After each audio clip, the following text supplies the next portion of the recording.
औज़ुबिल्लाहि मिनश्शैतानिर्रजीम बिस्मिल्लाहिर्रहमानिर्रहीम। आज तक न्यूज़ के मुअज़्ज़ज़ नाज़रीन अस्सलाम वालेकुम। मुअज़्ज़ज़ नाज़रीन, इससे पहले आप इस कहानी की 227 एक साथ सुन चुके हैं। अब किस्त 228 मुलाहिज़ा फरमाएं। कोई ऐसी कयामत नहीं आ चली थी, कोई तुम्हारा कुछ नहीं बिगाड़ सकता था, सब ठीक हो जाता।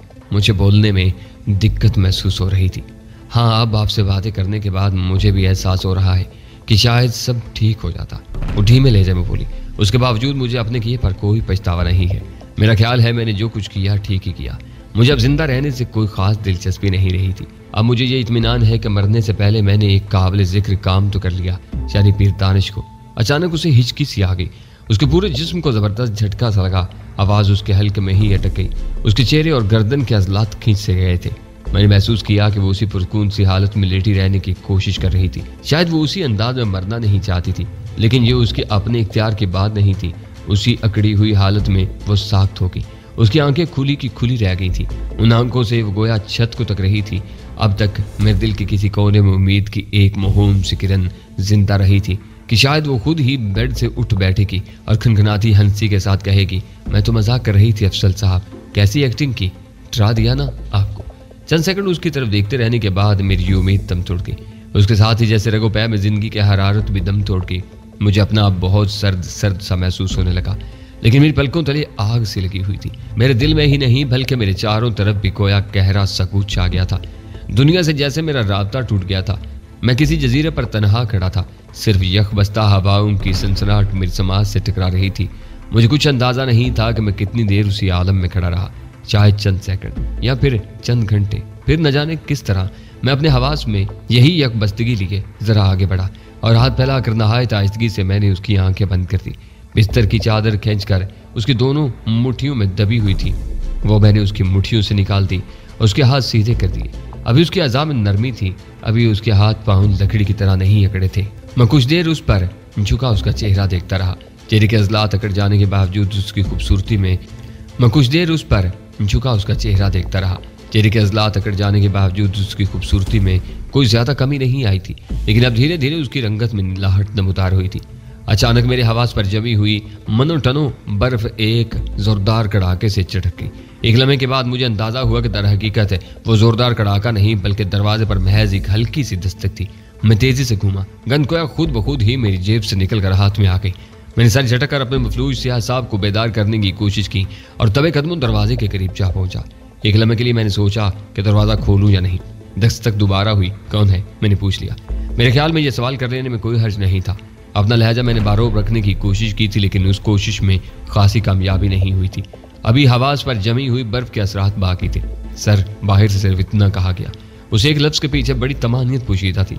मैंने भी जरा इत्मीनान की सांस लेते हुए नाप घुमाकर दरवाजे का ताला खोल दिया। दरवाजे की आड़ में रहते हुए मैंने जरा सर निकाल कर बाहर झांका। चफी शाह भी दीवार की ओट में रहते हुए कमरे में झांकने की कोशिश कर रहा था। उसके हाथ में भी गन थी। वो अकेला ही था। हम दोनों एक दूसरे को देखकर गहरी सांस लेकर रह गए। सर, यहाँ सब खैरियत तो है? उसने पुरतशवीश लहजे में पूछा। खैरियत? मैं इस्तिजाइये से अंदाज में हंस दिया, लेकिन अपनी हंसी खुद मुझे भी एक तरह से मुशाफा महसूस हुई। ये अच्छा लफ्ज़ इस्तेमाल किया है तुमने। हाँ, यहाँ खैरियत ही है और तुम्हारी खैरियत खुदावंद करीम से नेक मतलूब है। मैं दरवाजे की ओर से निकल आया। वो जरा खिसियाना दिखाई देने लगा था। मैंने बगौर उसकी तरफ देखते हुए कहा, मैंने कोई गोली तो नहीं चलाई, तुम कैसे आ गए? आपको इस घर में दाखिल हुए काफ़ी देर हो गई थी सर। वो इधर उधर देखते हुए धीमे लहजे में बोला। मुझे कुछ तशवीश होने लगी थी। इस घर पर कुछ अजीब सा सकूत बल्कि शायद सोगवारी तारी है। एक अजीब से अंधेरे में डूबा हुआ है। मैं रह नहीं सका। मैंने अब की हदायत की खिलाफ वर्जी कर डाली। वो बदस्तूर कुछ शर्मिंदा नजर आ रहा था। वो मेरे लिए छोटे भाइयों की तरह था, लेकिन डिसिप्लिन को कभी नहीं भूलता था और ये डिसिप्लिन उसने खुद ही अपने लिए मुकर्रर किया हुआ था, मेरी फरमाइश नहीं थी। मैंने उसके कंधे पर हाथ रखते हुए मुलायमे से कहा, तुमने बहुत अच्छा किया जो आ गए। मैं इस वक्त तुम्हारी ज़रूरत महसूस कर रहा था, शायद इसलिए तुम आ गए। मेरी खामोश सदा तुम तक पहुंच गई। तुमने मेरे महसूसात का वो सिग्नल रिसीव कर लिया जो हालात का मोहताज नहीं। वो ज़रा मुतमिन नजर आने लगा। एक कदम आगे आकर उसने कमरे में झांका। इधर उधर का जायजा लेने के बाद उसकी नज़र बेड पर मौजूद दो साख जिस्मों पर जम कर रह गई। एक कंबल से ढका हुआ था और दूसरा तकरीबन बेपर्दा ही था। उसकी समझ में कुछ ना आया। उसने सवाल किया सी नज़रों से मेरी तरफ देखा। तुमने ठीक ही महसूस किया शफी शाह, मैंने गहरी सांस लेकर कहा। यह घर वाकई एक अजीब सी सोगवारी में डूबा हुआ है। मालूम नहीं ये मौत की सोगवारी है या आमाल की। इस वक्त मुझे खुद इस खूबसूरत और आरास्ता पैरास्ता मकान से बड़ी वहशत हो रही है। दोनों मर चुके हैं? शफी शाह ने तस्दीक चाही। मैंने इस बात में सर हिलाया तो बोला, सर आपके हाथों? उसने सवाल अधूरा छोड़ दिया। नहीं, अपनी अपनी किस्मत के हाथों, मैंने जवाब दिया। मैंने तो मारने की नीयत से इन दोनों में से किसी को छुआ तक नहीं। वो खामोश रहा, लेकिन पलके झपकाए बगैर मेरी तरफ देखता रहा। मैंने एक बार फिर उसके कंधे पर हाथ रखते हुए कहा, आओ चलते हैं, अब यहाँ हमारा कोई काम नहीं रहा। जब मेरे हवाज पार से बर्फ पिघलेगी तो मैं तुम्हें सारी तफसील बता दूंगा। वो खामोशी से मुड़ा और हम दोनों राहदारी में सन टेरेस की तरफ चल दिए। मैंने शफी शाह से पूछा, तुम सीधे यहीं पहुंच गए थे या सब कमरों में झांकते हुए आ रहे हो? सब कमरों में अंधेरा है, मैंने किसी तरफ जाने की जहमत नहीं की, उसने सादगी से कहा। सिर्फ इस कमरे में धुंधली धुंधली रोशनी का एहसास हो रहा था, गो कि इसकी खिड़कियों पर भी ब्लाइंड्स गिरे हुए हैं। मैं इधर उधर देखता हुआ यहाँ आन पहुंचा। अचानक मुझे कुछ याद आया और मैं यकदम रुक गया। दुख की दलदल से अंदेशों के सांप निकल आए थे। शफी शाह का हाथ यकदम बुलंद हो गया, गन अभी तक उसके हाथ में थी। उसने सवालिया नजरों से मेरी तरफ देखा। नहीं, खतरे वाली कोई बात नहीं है, मैंने मुड़ते हुए कहा। जरा वापस चलो, दो चीजें साथ लेनी जरूरी हैं, वरना कोई इन शहादतों को ज़ाया कर देगा और खामखा में इस मामले में उलझाने की कोशिश की जाएगी। हम कमरे में वापस आए। मैंने रुमाल हाथ में लेकर एहतियात से वो अलमारी खोली जिसके बारे में गजाला ने मुझे बताया था। कैमरा और उससे मुंसलिक वीडियो टेप रिकॉर्डर एक बैग में सामने रखा था। बैग की बाहर की पॉकेट की जिप खुली थी और उससे एक कागज झांक रहा था। मैंने नाखूनों के दरमियान पकड़कर उसे बाहर खींचा और उस तरह एहतियात से खोल कर पड़ा कि उस पर मेरी उंगलियों के निशानात न आने पाए। उस पर शायद उजलत में चंद सतरें घसीटी गई थी या फिर लिखने वाले का हाथ लड़खड़ा रहा था। लिखा था, मैं जो कुछ कर रही हूँ उसके सबूत के तौर पर सारा मंजर शूट करने के लिए कैमरा स्टार्ट करके रख रही हूँ। मैं ये सब कुछ अपनी मर्जी से कर रही हूँ, मुझ पर किसी का दबाव नहीं है, किसी को इस मामले में मुलव्वस न किया जाए। तकदीर मुझे मोहलत देती और मेरे जहन में ये ख्याल आ जाता तो ये काम मुझे काफ़ी पहले कर गुजरना चाहिए था। गजाला ने पक्का काम किया था। गालिबन उसे इस बात की बहुत फिक्र थी कि उसके किए की वजह से कोई मुश्किल में ना फंसे। ये उसके बाज़मीर होने की दलील थी। बाज़ लोगों के हालात ख्वाह कुछ भी हों मगर ज़मीर उनका साथ नहीं छोड़ता। मैंने रुका दोबारा उसी पॉकेट में उड़स दिया और शफी शाह से कहा, ये कैमरा और वीसीआर एहतियात से उठा लो। उसने दोनों चीज़ें उठा ली। अलमारी के पास से हटते वक्त वो कुंद अखियों से बेड की तरफ देख रहा था। गजाला को तो सर से पांव तक तकरीबन साफ देखा जा सकता था। उसे उसके बारे में तजस्सुस नहीं था। उसे कंबल से ढके हुए जिस्म के बारे में जरा तजस्सुस था। मैंने उसे बता देना ही बेहतर समझा। उस कंबल के नीचे फिरदानिश है। उसकी पेशानी में न जाने कितनी लंबी और मोटी एक कील पवस्त है जो शहतीरों में ठोकने के काम आती है। उसे खफीफ सा झटका लगा। वो एक लम्हे के लिए रुका और तेजी से पलकें झपका कर रह गया। बस यही उसका शदीद हैरत का इजहार था। मैंने मुर्दा और अकड़ी हुई गजाला की तरफ इशारा करते हुए तकरीबन सरगोशी के से अंदाज में कहा, और ये काम इस गुड़िया सी लड़की ने किया है। हम जो खुद को बड़ा शहजोर समझते हैं, हम जैसों के लिए ये डूब मरने का मकाम है। उसने एक सानिये के लिए सर झुका लिया, फिर आहिस्तगी से कहा, सर मैंने तो आपसे गुजारिश की थी कि दानिश का पत्ता साफ कर देते हैं, आपने इजाज़त नहीं दी थी, मुझे याद है। मैंने मुस्कुराते हुए उसका कंधा थपक कर कहा, मैं भी इस मसले पर सोच विचार करना चाहता था। हम सोच विचार करते ही रह गए, ये लड़की बाजी ले गई। मेरे कहने का मकसद ये नहीं है कि हम ये काम नहीं कर सकते थे, यकीनन कर सकते थे और इस लड़की से बेहतर अंदाज में कर सकते थे। यानी सांप भी मर जाता और लाठी भी ना टूटती। इस लड़की की तरह किसी को खुदकुशी की जरूरत पेश ना आती। मैं तो सिर्फ इस लड़की की जुरात पर हैरत का इजहार कर रहा हूँ। उसने दोहरी जुरात का मुजाहरा किया है। एक तो पीर दानिश को ठिकाने लगाया और फिर नहायत ऐशो आराम की जिंदगी को खैरबाद कहकर मौत को गले लगा लिया। दोनों ही काम हैरत अंगेज हैं। जी ये बात तो है। शफी शाह ने पुरख्याल अंदाज में इस बात में सर हिलाया। इंसान के अंदर की टूट फूट बड़े अजीब तमाशे दिखाती है। हमने बैक वक्त ही गजाला की तरफ से मुंह फेर लिया। शायद हम दोनों ही में उसकी तरफ मजीद देखने की सकत नहीं थी। अलबत्ता शफी शाह ने इतना जरूर किया कि मुंह फेरने से पहले दूसरा कंबल उठाकर उसे भी सर से पांव तक ढांप दिया। मैंने तपाई पर रखे हुए स्टील के हथौड़े की तरफ इशारा करते हुए कहा। उसने मेरी हदायत पर अमल किया। हम खामोशी से मकान से बाहर आ गए। गाड़ी की तरफ जाते वक्त मैंने पलट कर एक नज़र उस खूबसूरत बंगले की तरफ देखा। उसकी खूबसूरती अपनी जगह थी मगर ये गोया एक मज़ार की खूबसूरती थी। उसमें ज़िंदगी का रंग नहीं था। शफी शाह की गाड़ी वहाँ से कहीं दूर खड़ी थी। मैंने उससे कहा, ये चीज़ें तुम अपने पास ही रख लो, जब मैं मंगवाऊंगा तो ले आना। फिलहाल तुम मुझसे अलग ही रहो। मैं अब रहीम गुल को इस वाक़े की इत्तला देता हूँ, देखते हैं उसके बाद क्या होता है। उसने सर हिलाया और गली के कोने की तरफ चल दिया। चलने में बाद वो अंधेरे में मेरी नज़र से ओझल हो गया। मैं अपनी गाड़ी में जा बैठा। अभी मैंने गाड़ी स्टार्ट नहीं की थी कि गाड़ी में नस्ब टेलीफोन की घंटी बज उठी। मैं समझा शायद शफी शाह को अपनी गाड़ी में पहुंचकर मुझसे कुछ पूछने का ख्याल आ गया था और उसने अपने मोबाइल फ़ोन पर मुझसे रब्ता किया था। लेकिन जब मैंने डैशबोर्ड के करीब से रिसीवर उठाकर कान से लगाया तो पता चला कि दूसरी तरफ रहीम गुल था। कहाँ आवारागर्दी हो रही है प्यारे, वो चहका। मेरे टेलीफोन नंबरों का सही मानों में फायदा तुम उठा रहे हो। मैंने गहरी सांस लेकर कहा, फायदा मैं नहीं उठा रहा, बल्कि उल्टा मैं तुम्हें फायदा पहुंचा रहा हूँ। वो उसी खुशगवार लहजे में बोला, मैंने तुम जैसा फारिगुल बाल पुलिस अफीसर नहीं देखा। मैंने कहा, क्या तुम्हें मुझको फोन करने के सिवा दुनिया में कोई काम नहीं है? तुम एक इंतहाई कदर नाशनास और न शुक्र इंसान हो। मुझ जितना काम करने वाला कोई पुलिस अफसर शायद ही इस वक्त शहर में मौजूद हो। मैं तो 24 घंटे ड्यूटी पर होता हूँ। घर पर होता हूँ तब भी ड्यूटी ही के सिलसिले में कुछ न कुछ कर रहा होता हूँ। हत्ता कि अक्सर मेरा तुमको फोन करना भी ड्यूटी ही का एक हिस्सा होता है। मसलन इस वक्त तुम्हारे इस फोन का तुम्हारी ड्यूटी से क्या ताल्लुक है? मैंने संजीदगी से कहा, तुम शायद वाकई समझ रहे हो कि मैंने तुम्हारी हसीन आवाज़ सुनने के लिए फ़ोन किया है। इस खुशफहमी में मुब्तला होने की जरूरत नहीं। अब कुछ बकोगे भी या वक्त ही ज़ाया करते रहोगे? मैंने ज़रा सख्ती से कहा, तुम्हारे लहजे में इस वक्त देवदास बोल रहा है। लगता है कोई गमनाक वाक़या रुन्मा हुआ है। क्या किस्सा है? वह बदस्तूर चहक रहा था। तुम मेरे किस्से को छोड़ो, पहले अपना किस्सा सुनाओ। मैंने कहा, मेरे पास किस्सा तो कोई नहीं है, बस तुम्हें मामूली सी एक इत्तला देनी थी। मैंने सोचा शायद तुम्हारे लिए कारामत हो। वो बोला, मैंने गार्ड मदर की निगरानी पर एक सादा लिबास वाले को तैनात किया हुआ है। उसने कुछ देर पहले गार्ड मदर को 4 मुसल्लह आदमियों के साथ घर से रवाना होते देखा है और जरा ऊंची आवाज में एक दूसरे से बातें करते भी सुना है। उनकी बातों से अंदाजा होता है कि तुम्हारे होटल की तरफ रवाना हुए हैं। मैंने सोचा शायद तुम्हें पहले से खबरदार करना फायदा मंद हो। ऑफिस में तुमसे रब्ता करने की कोशिश की, लेकिन तुम वहां नहीं थे। मोबाइल फोन पर रब्ता किया, वो भी रिसीव नहीं किया। क्या मेरा मोबाइल फोन भी गाड़ी ही में डैशबोर्ड के अंदर मौजूद था। बंगले में जाते वक्त मैं उसे रख गया था। उसकी घंटी शायद मेरे वापस आने से कुछ देर पहले बज चुकी थी। रहीम गुल बात जारी रखते हुए बोला, मैंने सोचा तुम्हारी गाड़ी वाले फोन पर ही किस्मत आजमाई करके देख लूं, शायद तुम कहीं आवारा गर्दी पर निकले हुए हो। मोबाइल फोन कहाँ रखा हुआ है? फजूल सवालात को छोड़ो और गार्ड मदर को भी गोली मारो। 4 मुसल्ला अहमकों को साथ लेकर वो कोई कला फतह नहीं कर सकती। वैसे मैं इस वक्त होटल की तरफ ही जा रहा हूँ। अगर वो मुझसे पहले पहुंच गई तब भी मेरे आदमी उससे निपट लेंगे।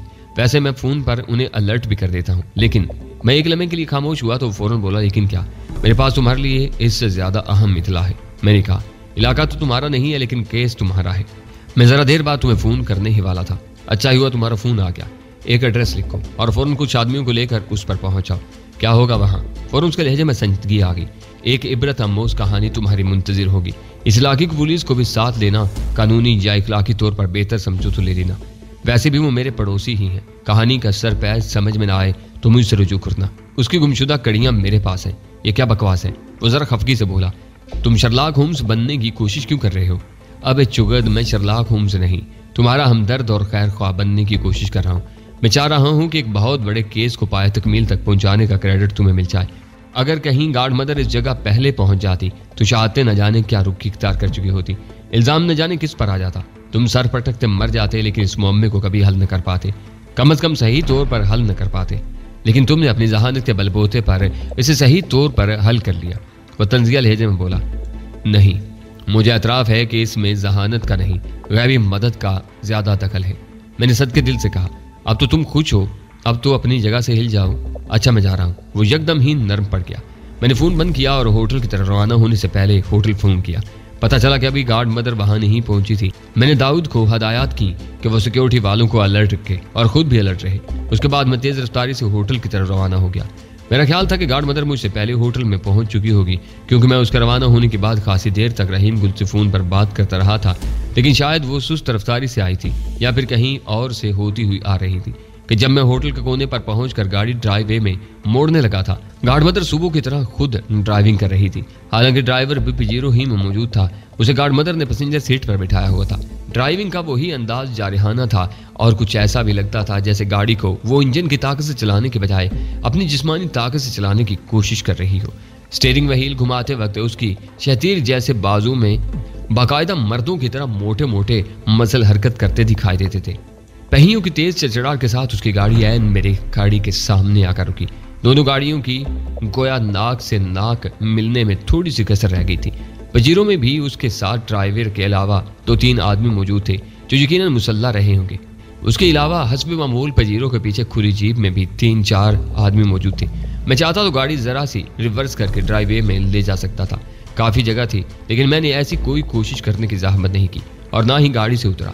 पजीरो मेरी गाड़ी से जरा ऊंची थी। वो चंद लम्हे उसी तरह बुलंदी से मुझे घूरती रही।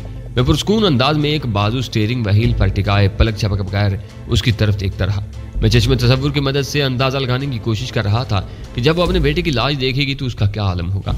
मैं कोई वाज़ेह अंदाज़ा तो नहीं लगा सका, लेकिन एक बात बहरहाल तय थी कि उसका जो भी रद्द अमल होगा नहायत शदीद होगा। अपने इकलौते बेटे और उसकी तमाम ख़वास्तों से दीवानों की तरह प्यार करती थी। दोनों माँ बेटे दर हकीकत ज़हनी तौर पर नॉर्मल नहीं थे, कम अज़ कम इंसानियत और शराफत के पैमानों से तो नॉर्मल नहीं थे। अमूमन ऐसे लोगों के हर अमल और रद्द अमल में बड़ी शिद्दत होती है। हमारे आदमी मुस्तैद थे।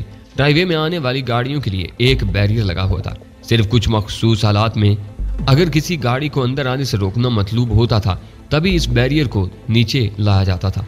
ऐसा ही एक बैरियर उस तरफ भी लगा हुआ था जिस तरफ से गाड़ियां ड्राइवे से बाहर जाती थी।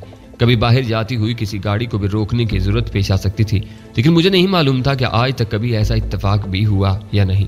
बहरहाल इस वक्त गार्ड मदर के पजीरों को अंदर जाने से रोकने के लिए न सिर्फ बैरियर गिरा दिया गया था बल्कि उसके पास मुसल्ला गार्ड्स भी नमूदार हो चुके थे। कुछ गार्ड्स ने आकर पजीरों और जीप को भी घेर लिया था, लेकिन उन्होंने गन्ने सीधी नहीं की थी क्योंकि गार्ड मदर या उसके आदमी ने अभी कोई जारहाना हरकत नहीं की थी। सिक्योरिटी वालों का अंदाज नहायत पुरस्कून और दोस्ताना था, जैसे वो किसी रस्मी कार्रवाई के लिए आगे आए हों। होटल में हमारी मजबूरी यही थी कि हम बड़े से बड़े मसले से भी हद्दुल इम्कान खामोशी से निपटने की कोशिश करते थे। बड़ी से बड़ी कार्रवाई भी उस तरह करने की कोशिश करते थे कि झगड़े या हंगामे का तासुर पैदा न होने पाए, मेहमानों और ग्राहकों वगैरह में खौफ व हैजान न फैले। मेरी दुआ थी कि इस वक्त सादुम की नौबत न आए। अगर कोई कार्रवाई नागजीर हो ही जाए तो वो भी कुछ ऐसी सफाई और तेजी से अंजाम दी जाए कि हम लोग मामले की नोयत से आगाह ही न होने पाए। मेरे पीछे गाड़ी में कहीं शफी शाह और दूसरे आदमी मौजूद थे। वो भी इस सूरत हाल को समझते थे, बल्कि वो तो सिक्योरिटी गार्ड्स की निस्बत कुछ ज़्यादा ही समझते थे और गार्ड मदर को कबल अज वक्त उनकी मौजूदगी का इल्म हो ही नहीं सकता था। उन सब की मौजूदगी में मुझे इत्मीनान तो था, लेकिन गार्ड मदर के आदमियों को हरकत में आने से पहले ही काबू में किया जा सकता था। वो यूं ही जाहिल से लोग थे। ताहम ख्वाहिश मेरी यही थी कि वो कोई हंगामा न करे। मेरा दूसरा हाथ कोट की जेब में गन के दस्ते पर था और मैं किसी भी लम्हे गोली चलाने के लिए तैयार था, लेकिन उसकी जरूरत पेश नहीं आई। गार्ड मदर पजीरों से उतर कर मेरी गाड़ी की तरफ बढ़ी। कोई मुसल्लह शख्स उसके साथ नहीं था। उसके साथ रात भी बिल्कुल बदले हुए थी। उसकी आंखें अंगारों की तरह सुर्ख थीं और चाल में हल्की सी लड़खड़ाहट थी, लेकिन वो बहरहाल एक बिल्कुल मुख्तलिफ औरत नजर आ रही थी। चेहरे पर वो जारहानापन, वो नखूत, वो तकब्बुर कुछ भी नहीं था। उसकी जगह इस महलाल शिकस्त, खुर्दगी और परेशानी ने ले ली थी, जिसकी वजह से वो बिल्कुल बदली बदली लग रही थी। ये चेहरा गोया उसका अपना चेहरा नहीं था। मैं अब भी गाड़ी से नहीं उतरा, अलबत्ता मैंने अपनी तरफ का शीशा नीचे गिरा लिया। वो गाड़ी पर झुकी तो किसी बीमार हथनी की तरह शू शू की अच्छी खासी जोरदार आवाज के साथ सांस ले रही थी। विस्की की बू का भभका भी मेरे नथनों से टकराया। वो बोली तो उसका लहजा भी मुख्तलिफ था। अफसल, मैं तुमसे बात करने आई हूँ, अंदर चलो। उसके लहजे में अब भी रौनत और तहक्कुम की झलक थी। ताहम उसे नजरअंदाज किया जा सकता था। बरसों की पुख्ता आदतें यकदम तो नहीं जाती। उसके साबका अंदाज इतवार को जहन में रखते हुए उस लहजे को काफी हद तक मुहज्जब ही कहा जा सकता था। यही कर लो जो बात करनी है, मैंने कहा। नहीं, वो यहाँ बात खड़े होकर नहीं हो सकती। वो तहम्मुल से बोली, अगर अंदर जाकर बात करनी है तो फिर तुम्हारा ये लाव लश्कर साथ नहीं जाएगा। मैंने उसके साथ आने वाले आदमियों की तरफ इशारा किया। ठीक है, इनमें से कोई मेरे साथ नहीं जाएगा, मैं अकेली चलूंगी।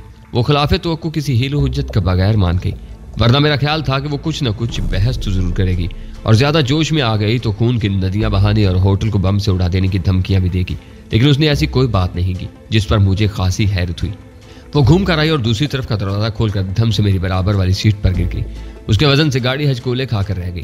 मैंने मुलायमत से कहा, मैं आदाब मेज़बानी का जरूर ख्याल रखता और तुम्हारे आदमियों को अंदर आने देता, लेकिन तुम्हें अंदाजा होना चाहिए कि यह होटल का मामला है और वो भी एक 5 स्टार होटल का। इतनी तादाद में मुसल्ला लोग अपने हथियारों की नुमाइश करते हुए अंदर दाखिल होते हैं तो हैजान फैलता है। मेरी समझ में नहीं आता तुम अपने साथ ये जुलूस लेकर क्यों चलती हो। यह हमारा स्टाइल है, उसने सादा सा जवाब दिया। लानत ऐसे स्टाइल पर, मैंने ज़ेर लब कहा। क्या कहा तुमने? उसने जरा चौंक कर पूछा। मैं कह रहा था कि क्या एक आध आदमी से तुम्हारा काम नहीं चलता? ज्यादा आदमी साथ होते हैं तो ज्यादा रो पड़ता है। वो शायद ये मुंतिक पहले भी बयान कर चुकी थी और फिर दानिश भी उस मुंतिक पर यकीन रखता था। कितना शौक है तुम्हें रोप डालने का, मैंने गहरी सांस लेकर मुतासफाना लहजे में कहा और गाड़ी ड्राइवे में मोड़ ली। गार्ड मदर के ड्राइवर ने स्टीयरिंग व्हील संभाल कर पजीरो पीछे हटा ली। ताहम उसने मेरे पीछे आने की कोशिश नहीं की। शायद गार्ड मदर उससे पहले ही हदायत कराई थी कि गोया उसे खुद भी अंदाजा था कि इस बार उसके लाव लश्कर को अंदर जाने का मौका नहीं मिलेगा। गाड़ी मैंने सड़क से अंदर ले जाकर पार्किंग लॉट में उस जगह खड़ी की जो मेरे लिए मखसूस थी। वहां से ऑफिस तक जाने के लिए खासा फासला पैदल तय करना था। गार्ड मदर हथनी की तरह झूमती झामती मेरे पीछे आ रही थी। ऑफिस पहुंचकर वो एक सोफे पर ढेर होगी। उसने अपने शानदार लेकिन ढीले ढाले लिबादे की जेब से एक सिगार निकाल कर सुलगाया। خوشبو بتا رہی تھی کہ وہی برانڈ تھا جو پیر دانش پیتا تھا۔ مجھے زندگی میں آئندہ ایسی ماں دیکھنے کی امید کم ہی تھی جو سگار پیتی تھی، اور وہ بھی اپنے بیٹے والے برانڈ کا۔ خاصی دیر تک اس نے میری طرف نہیں دیکھا، سر جھکائے بیٹھی رہی اور سگار کے چھوٹے چھوٹے کش لیتی رہی۔ آخر اس نے سر اٹھایا۔ میں اپنی میز کے عقب میں بیٹھا ایک ٹک اس کی طرف دیکھ رہا تھا۔ اب اس کی آنکھیں پہلے سے زیادہ سرخ اور متورم تھیں۔ پینے کے ساتھ ساتھ شاید وہ روتی بھی رہی تھی۔ اس وقت اس کے چہرے پر بلا کی بےچارگی تھی، اس فرعونیت کا کہیں نام و نشان تک نہیں تھا جو اس کی شخصیت کا لازم حصہ معلوم ہوتی تھی۔ اولاد کی محبت بھی عجیب چیز تھی، بڑے بڑے فرعونوں کا عجیب حال کر دیتی تھی۔ سچی بات تو یہ تھی کہ ایک لمحے کے لیے مجھے اس پر ترس آ گیا، لیکن فوراً ہی میں نے اپنے آپ کو سمجھایا کہ اس قسم کے لوگ ہمدردی کے مستحق نہیں تھے۔ اپنے دل سے ان کی ہمدردی کو نکالنے کے لیے ان کے اعمال یاد کر لینا کافی تھا۔ تاہم اب میرے دل میں پہلے جیسا غیظ و غضب بھی نہیں تھا۔ گارڈ مدر بھرائی ہوئی آواز میں بولی، افضل میں بہت پریشان ہوں، یعنی تمہیں بھی پتہ چل ہی گیا ہوگا کہ پریشانی کسے کہتے ہیں۔ میں نے گہری سانس لے کر کہا، اگر تم سننا ہی چاہتے ہو تو چلو میں کہہ دیتی ہوں کہ مجھے اپنی شکست کا اعتراف ہے۔ وہ سچ مچ شکست خوردگی سے لہجے میں بولی، میں نے بہت کوشش کی لیکن میں تمہارے ہوٹل کی تلاشی لینے کے لیے سرچ وارنٹ حاصل نہیں کر سکی۔ دانش کو مجھے ہر حال میں تلاش کرنا ہے، مجھے تمہاری شرط منظور ہے۔ میں ہوٹل کی روم میڈ بن کر بستروں کی چادریں اور تولیے تبدیل کرنے کے بہانے ہر کمرے میں جانے کے لیے تیار ہوں۔ اس کا سر جھک گیا اور شکست کے احساس سے آواز ٹوٹ کر رہ گئی۔ وہ ہچکی سے لے کر بولی، میں ہر کمرے میں جاؤں گی چاہے اس کام میں ساری رات لگ جائے۔ میں نے نرم لہجے میں کہا، مجھے تم کو یا دانش کو شکست دینے یا تمہارے منہ سے اطرافی شکست سننے کا قطعاً کوئی شوق نہیں تھا۔ بات صرف انسانیت اور اصولوں کی تھی۔ تم جیسے لوگوں سے میری تو صرف اتنی ہی التجا ہوتی ہے کہ انسان بنو اور انسانوں کے دوست رہو۔ کوئی خواہ کسی بھی حیثیت کا مالک ہو، کچھ بھی کرتا ہو، اگر وہ صرف انسان رہے اور انسانوں کا دوست رہے تو دنیا اتنی بدصورت نہ ہو۔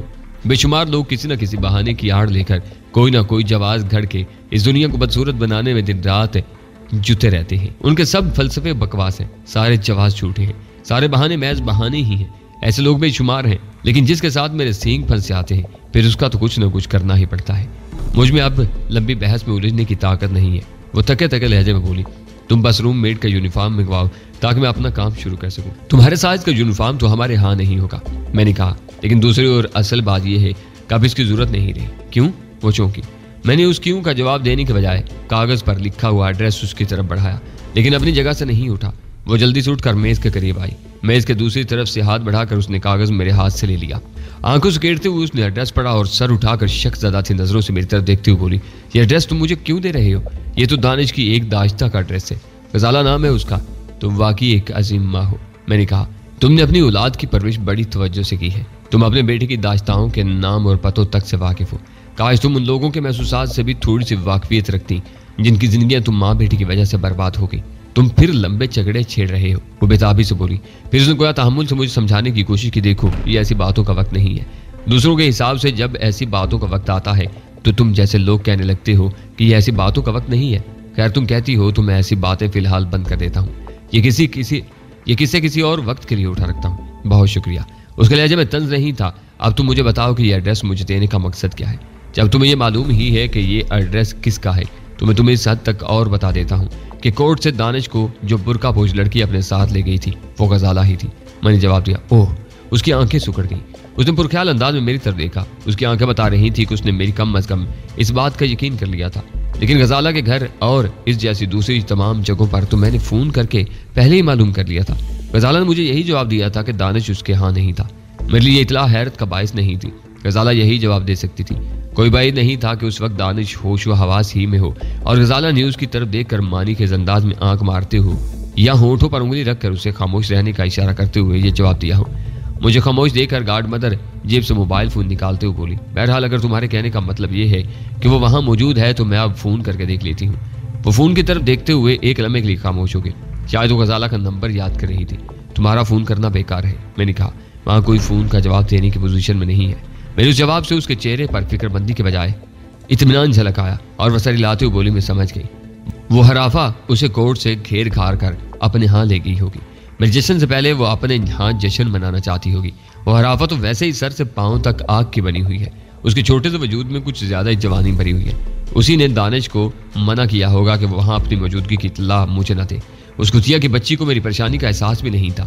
یہ کوئی موقع تھا اس قسم کے چونچلے بگاڑنے کا۔ آج میں اس کی جوانی کی آگ اچھی طرح ٹھنڈی کروں گی۔ اسے غزالہ کو 2-3 موٹی موٹی گالیاں بھی سنا دی اور تیزی سے موبائل فون پر نمبر پنچ کرنے لگی۔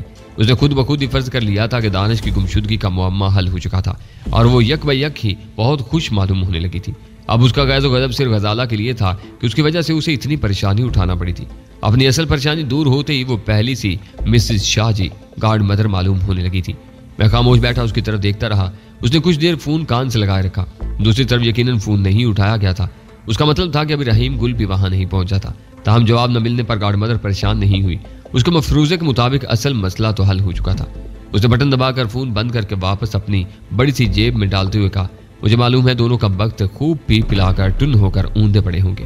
یہ سور کا بچہ دانش بھی کچھ کم نہیں ہے۔ اس قسم کی ہرافاؤں کی بغل میں جا کر تو یہ وہ سب کچھ بھول جاتا ہے۔ اسے بھی کوئی ماں کی پریشانی کا احساس تھوڑا ہی ہوتا ہے، اور جب یہ اس قسم کا رویہ اختیار کرتا ہے تبھی نقصان اٹھاتا ہے۔ شاید وہ ٹھیک ہی کہہ رہی تھی۔ میں اسے بتانا چاہتا تھا کہ اس بار اس کا لاڈلا ایسا نقصان اٹھا چکا تھا جس کی تلافی ممکن نہیں تھی، اور آئندہ کے لیے وہ تمام نقصانات سے بے نیاز ہو چکا تھا، لیکن معلوم نہیں کیوں سردست میں کھل کر ساری بات اسے نہیں بتا سکا۔ اس کے بجائے میں نے آہستگی سے کہا، تمہارا وہاں چلے جانا ہی بہتر ہے۔ تمہیں وہاں بہت سی باتیں معلوم ہوگی جن کا جان لینا ہی اب تمہارے حق میں بہتر ہے۔ جو کچھ تمہاری سمجھ میں نہ آئے وہ تم دوبارہ میرے پاس آ کر مجھ سے پوچھ لینا۔ اس کی آنکھوں میں ایک لمحے کے لیے شک کی پرچھائیاں سے نمودار ہوئیں، لیکن اس نے خوشی کا جو احساس از خود ہی اپنے دل میں بٹھا لیا تھا وہ شک پر غالب آ گیا۔ وہ سر ہلاتے ہوئے بولی، ہاں تمہارے پاس تو بہرحال مجھے آنا ہی پڑے گا۔ شاید ابھی ہمیں بیٹھ کر بہت سی باتیں طے کرنی ہے۔ اس کے موٹے موٹے ہونٹوں پر ہلکی سی مسکراہٹ بھی آ گئی۔ ویسے میں اب یہ سوچنے پر مجبور ہو رہی ہوں کہ شاید تم اتنے برے آدمی نہ ہو جتنا تمہیں میں اور دانش سمجھ رہی ہیں۔ میں اس وقت اس کے دل میں ہمدردی کی لہر محسوس کر رہا تھا۔ اس کے باوجود میں کہے بغیر نہ رہ سکا۔ بعض اوقات ایسا بھی ہوتا ہے کہ انسان کو دوسروں کی ذات میں اپنا ہی عکس نظر آتا ہے۔ انسان خود خبیث ہوتا ہے لیکن اسے ساری دنیا خبیث دکھائی دیتی ہے۔ اس نے مجھے گھورا لیکن اس سلسلے میں کچھ کہنے کے بجائے بولی، فی الحال تو میں جا کر ان دونوں کو ٹھڈے مار کر جگاتی ہوں۔ اس نے ٹھڈے مارنے کے لیے جگہ کا انتخاب بھی کر لیا تھا۔ شرفا کی گفتگو میں اس قسم کے الفاظ استعمال کرنا شرمناک سمجھا جاتا ہے جو اس نے استعمال کیے تھے، لیکن ظاہر ہے گارڈ مدر کا شمار شرفا میں نہیں کیا جا سکتا تھا۔ وہ بات جاری رکھتے ہوئے بولی، بعد میں آ کر تم سے میں بات کروں گی، شاید دانش بھی میرے ساتھ آئے۔ میں اسے یہ بھی بتا سکتا تھا کہ دانش کو ساتھ لے کر میرے پاس آنے کی اب اس کے دل میں حسرت ہی رہ جائے گی۔ وہ اٹھ کر دروازے کی طرف بڑھ گئی، پھر راستے میں رک کر بولی، مجھ سے واقعی غلطی ہوئی۔ پتہ نہیں کیوں مجھے خیال نہیں آیا کہ مجھے صرف فون پر معلومات کرنے کے بجائے کچھ جگہوں پر خود جا کر یا آدمی بھیج کر پتہ کروا لینا چاہیے تھا۔ میں خاموش رہا۔ وہ ذرا زیادہ واضح مسکراہٹ کے ساتھ بولی، میں یہ نہیں پوچھوں گی کہ تمہیں یہ اطلاع کیسے ملی، بہرحال دانش کے بارے میں اطلاع دینے پر تمہارا شکریہ دشمن پیارے۔ وہ مسکراتی ہوئی کمرے سے نکل گئی۔ اب اس کی چال بہت مختلف تھی۔ میں بہت دیر تک وہیں ساکت بیٹھا اس کے بارے میں سوچتا رہا۔ مجھے اندازہ تھا کہ جب وہ دانش کی لاش لے کر اس گھر سے نکلے گی تو ایک بار پھر مجھے ہی اس کے شدید رد عمل کا سامنا کرنا پڑے گا۔ اس وقت وہ نہایت پرامن اور شکست خوردہ انداز میں آ کر چلی گئی تھی، لیکن اندیشہ یہی تھا کہ اس سے آئندہ ملاقات خوشگوار نہیں ہوگی۔ اسی دوران میں نے شفیع شاہ سے اور ویڈیو ٹیپ ریکارڈر وغیرہ منگوا کر آفس ہی کے سیف میں رکھ لیا۔ اس کے بعد بھی میں وہیں بیٹھا رہا اور مختلف دفتری مصروفیات میں وقت گزارنے کی کوشش کرتا رہا۔ دراصل مجھے رحیم گل کی طرف سے کسی اطلاع کا انتظار تھا۔ مجھے یقین تھا وہ اس بنگلے پر پہنچنے کے بعد صورتحال کو سمجھنے کے لیے مجھے فون ضرور کرے گا۔ این ممکن تھا کہ وہ خود ہی چلا آتا، لیکن میرا انتظار کافی طویل ہو گیا۔ وہ نہ تو خود آیا اور نہ ہی اس کا کوئی فون آیا۔ آخرکار میں اکتا کر آفس سے نکلا اور اوپر اپنے کمرے میں آ گیا۔ میں اس وقت لباس تبدیل کر کے سونے کا ارادہ کر رہا تھا جب رحیم گل کا فون آ گیا۔ اس کے لہجے سے اندازہ ہوتا تھا کہ وہ اس وقت بالکل سنجیدہ تھا۔ میں تو بہت دیر سے تمہارے فون کا منتظر تھا، میں نے کہا۔ کیا خود ہی معمہ حل کرنے کی کوشش کر رہے تھے؟ معمہ حل ہو یا نہ ہو، پولیس کو اپنا ایک ابتدائی نقطہ نظر تو قائم کرنا پڑتا ہے۔ وہ سنجیدگی سے بولا، ہم لوگ یہاں تفتیش میں مصروف تھے۔ اس مکان پر رہنے والے گارڈز گیٹ ہاؤس میں بند تھے۔ انہیں ہماری آمد پر ہوش آیا تھا۔ ان کے بیانات وغیرہ لیے جا رہے تھے۔ میں اور علاقہ انچارج مل جل کر ابتدائی تفتیش مکمل کر چکے ہیں۔ میں نے سوچا تھا اپنا کام مکمل کر کے ہی تمہیں فون کروں گا۔ تم سے تفصیلی بات چیت تو ملاقات پر ہی ہوگی۔ پہلے یہ بتاؤ کہ گارڈ مدر تمہارے پاس پہنچی تو کیا ہوا؟ میرے پاس پہنچنے کے بعد تو اسے رخصت ہوئے بھی بہت دیر ہو چکی ہے۔ میں نے اسے اسی بنگلے پر بھیجا تھا جس پر اس وقت تم موجود ہو، میں نے جواب دیا۔ وہ تو مجھے معلوم ہے، رحیم گل بولا۔ یہاں ہمارے پہنچنے کے چند منٹ بعد وہ بھی اپنے بہت سے بندوق برداروں کے ساتھ آن پہنچی تھی۔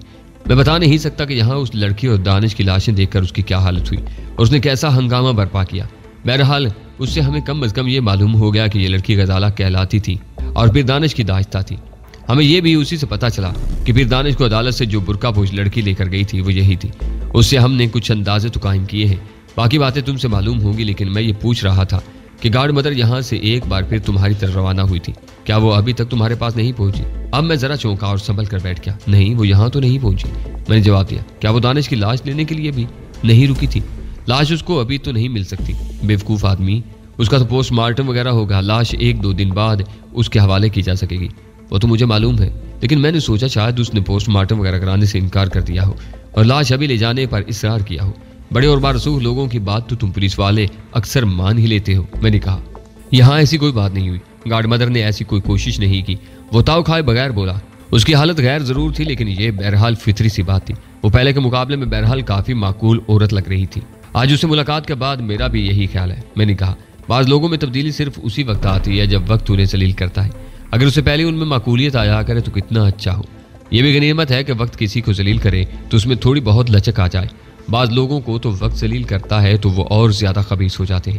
رحیم گل بولا۔ خیر، فی الحال حیرت کا مقام یہ ہے کہ گارڈ مدر تمہارے ہاں کیوں نہیں پہنچی؟ شاید اس نے راستے میں ارادہ تبدیل کر لیا ہو، گھر چلی گئی ہو۔ میں نے خیال ظاہر کیا، ایسی طوفان بلا قسم کی چیز تو راستے میں غائب ہونے سے رہی، خصوصاً جبکہ اس کے ساتھ اس کا علاوہ لشکر بھی موجود ہو۔ خیر، ابھی ہوشیار رہنا، شاید وہ تاخیر سے پہنچے لیکن پہنچے گی ضرور۔ اس کا انداز یہی بتا رہا تھا۔ رحیم گل نے کہا، وہ اصل بات جاننے کے لیے بےتاب تھی۔ ویسے اسے یقین بھی نہیں تھا کہ تم اسے اصل بات ہی بتاؤ گے۔ اس کا خیال تھا کہ یہ تمہارا ہی چلایا ہوا کوئی چکر ہے۔ اس کا مطلب ہے اس میں کوئی خاص تبدیلی نہیں آئی، ہم خواہ بخواہ ہی خوش ہو رہے ہیں۔ اس کے دماغ کا خناس وہیں کا وہیں ہے۔ میں نے ٹھنڈی سانس لے کر کہا۔ پھر میں نے پوچھا، تم سے کب ملاقات ہو رہی ہے؟ میں اور کچھ دوسرے پولیس افسران تم سے کل ہی ملنے آ سکیں گے۔ اس نے جواب دیا، آج رات تو ملاقات کی نوبت آنی مشکل ہے۔ میرے لیے قدرے حیرت کی بات تھی کہ رحیم گل حقائق کی گمشدہ کڑیاں جوڑنے کے لیے زیادہ بےتاب معلوم نہیں ہوتا تھا۔ وہ اپنے انداز گفتگو سے بڑا پرسکون معلوم ہو رہا تھا۔ میں نے کہا، ٹھیک ہے، میں کل تمہارا منتظر رہوں گا۔ اس نے سلسلہ منقطع کر دیا اور میں سونے کے لیے لیٹ گیا۔ رحیم گل نے مجھے خبردار کیا تھا کہ اب بھی گارڈ مدر کے پہنچنے کا امکان تھا، لیکن میرا دل کہہ رہا تھا کہ اب اس کی امید نہیں رہی تھی۔ اسے اگر آنا ہوتا تو اب تک آ چکی ہوتی۔ اس سے ملاقات بھی شاید اب کل پرسوں پر ہی جا پڑی تھی۔ ممکن تھا کہ اس دوران میں وہ کسی سازش کا تانا بانا بن لیتی۔ بہرحال میں نے اس کے خیال سے پیچھا چھڑایا اور سو گیا۔ ٹیلی فون کی گھنٹی نے مجھے نیند سے جگایا۔ میرے سونے کے دوران میں صرف ڈائریکٹ ٹیلی فون کی گھنٹی ہی بج سکتی تھی۔ میں نے آنکھیں کھولے بغیر ہاتھ بڑھا کر اس کا ریسیور اٹھایا۔ میری غنودگی زدہ آواز میں ہیلو سن کر دوسری طرف سے جو شخص بولا وہ یقیناً رحیم گل تھا۔ تب میں نے ایک آنکھ ذرا سی کھول کر ٹیبل کلاک کی طرف دیکھا۔ رات کے 3 بج رہے تھے۔ در حقیقت اسے صبح کے 3 کہنا چاہیے تھا۔ سو رہے تھے؟ رحیم گل نے نہائی شریر لہجے میں پوچھا۔ نہیں، کھٹک ڈانس کر رہا تھا۔ میں نے جل کر جواب دیا۔ اس کی جگہ کتھک ڈانس کرو تو نتائج زیادہ حوصلہ افزا ہوں گے۔ اس نے مشورہ دیا۔ وہ ذرا مشکل ہے، تم جیسے خاندانی استاد کی رہنمائی کے بغیر نہیں کہہ سکتا۔ میں نے جواب دیا۔ پھر یکدم ذرا چیخ کر پوچھا، چمگادڑ کے بچے، مجھے اس وقت کیوں جگایا ہے؟ ایک اہم خبر سنانے کے لیے۔ اس نے اطمینان سے جواب دیا۔ صبح تک انتظار نہیں کر سکتے تھے؟ میں نے کاٹ کھانے والے لہجے میں کہا۔ میں نے سوچا کہیں تم شکوہ نہ کرو کہ تمہیں وہ خبر تاخیر سے کیوں دی گئی۔ کیا تمہیں بھی وہ خبر سوتے سے اٹھا کر سنائی گئی ہے جس کا انتقام تم مجھ سے لے رہے ہو؟ میں نے پوچھا۔ میں تو ابھی سویا ہی نہیں ہوں میری جان، میری قسمت میں نیند کہاں؟ اس نے ٹھنڈی سانس لی۔ میں تو شاید صبح تک بھی نہ سو سکوں۔ اس کے باوجود تم لوگ کہتے ہو کہ پولیس والے کام نہیں کرتے۔ کام تو کرتے ہیں، البتہ کوئی صحیح کام نہیں کرتے۔ میں نے توصیح کی، جو بھی کرتے ہیں غلط ہی کرتے ہیں۔ خیر، اس پرانی بحث کو چھوڑو اور خبر سناؤ جس نے تمہیں اتنا بے چین کر دیا ہے۔ خوشخبری ہے یا بدخبری؟ میں فیصلہ نہیں کر سکا کہ اسے خوشخبری سمجھوں یا بدخبری۔ وہ سنجیدگی سے بولا۔ ایک عام آدمی چونکہ تھوڑا سا کینہ پرور ہوتا ہے، اگر میں عام آدمی بن کر سوچتا ہوں تو یہ خوشخبری لگتی ہے، لیکن اگر اعلیٰ انسان اور اخلاقی اقتدار کو ذہن میں رکھتے ہوئے سوچتا ہوں تو یہ بدخبری لگتی ہے۔ اس پر افسوس ہوتا ہے۔ خیر، تم اتنی موٹی موٹی باتوں میں مت الجھو، تمہارے ننھے سے ذہن کے لیے یہ بوجھ ناقابل برداشت ہوگا۔ تم اصل بات بتاؤ، میں نے مشفقانہ سے لہجے میں کہا۔ اصل بات یہ ہے کہ رات گارڈ مدر تمہارے پاس اس لیے نہیں پہنچ سکی تھی کہ راستے میں اس کو حادثہ پیش آ گیا تھا۔ اس نے بتایا۔ اوہ، میری نیند غائب ہو گئی اور میں اٹھ کر بیٹھ گیا۔ کیا وہ خود ڈرائیو کر رہی تھی؟ ہاں، لگتا ہے اسے خود ڈرائیو کرنے کا زیادہ شوق تھا، جبکہ ڈرائیور کو ساتھ بٹھائے رکھتی تھی۔ حالانکہ عموماً جو لوگ خود ڈرائیو کرتے ہیں وہ پھر ڈرائیور کا جھنجھٹ نہیں پالتے۔